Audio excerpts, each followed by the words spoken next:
Ijambo ry'umunsi, ubwishingizi bw'umugisha. Kugira ngo usobanukirwe neza ibi, soma Yohana uhereye ku gice cya 5 kuva ku murongo wa 10 kugeza ku murongo wa 13.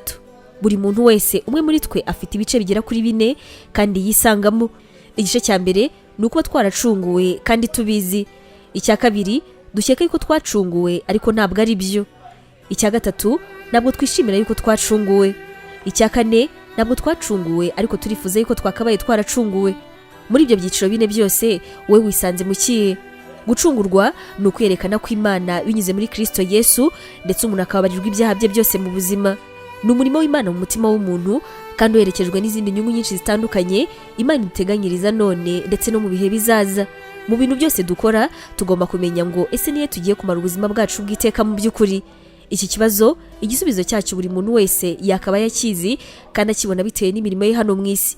Niba wumva utizeye yuko uzabaho ubuzima bw'iteka ryose mu bwami bw'Imana, ndagusabye muvandimwe none ahangaha muri aka kanya gerageza guhindura ibintu.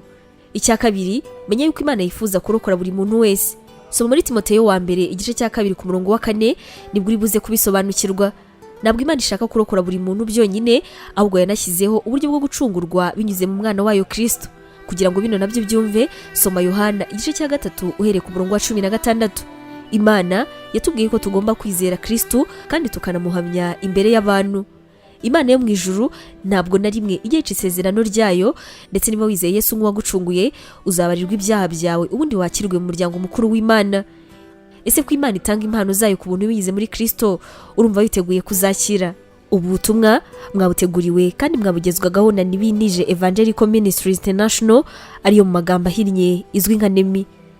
Tangirana umunsi wawe n'ibyishimo watewe n'ijambo ry'Imana ukora subscribe hano kuri NEMI TV.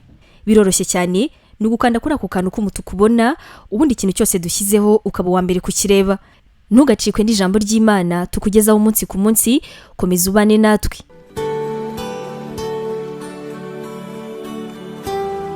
Waba utekereza ko wahamagariwe gukora umurimo w'Imana?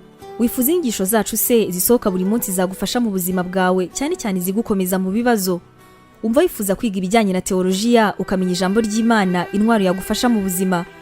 Duhereye kuri iki kibazo cya nyuma, niba igisubizo cyawe ari yego, ngufitiye inkuru nziza cyane. Iyi nkuru nuko tugufitiye ishuri rya teolojiya kandi wigira ku buntu. Mu ishuri ryacu harimo porogaramu zitandukanye zirimo nka Pastoral Studies, aribwo buryo wakwiga kuba umuvugabutumwa mwiza cyane. Tugufitiye kandi Biblical Studies, ariyo masomo atandukanye ya Bibiliya, ndetse na Christian Counseling, inama za Gikristo zifasha gukomeza imitima. Kugira ngo usobanukirwe biruseho, wasura urubuga rwacu arirwo wa@nemibibleinstitute.com, cyangwa se nanone ukaba watwandikira kuri WhatsApp kuri izi nimero 141 232 650 wanatwandikira kandi kuri email yacu ariyo nemevangelism@yahoo.com. Imana iguhe umugisha.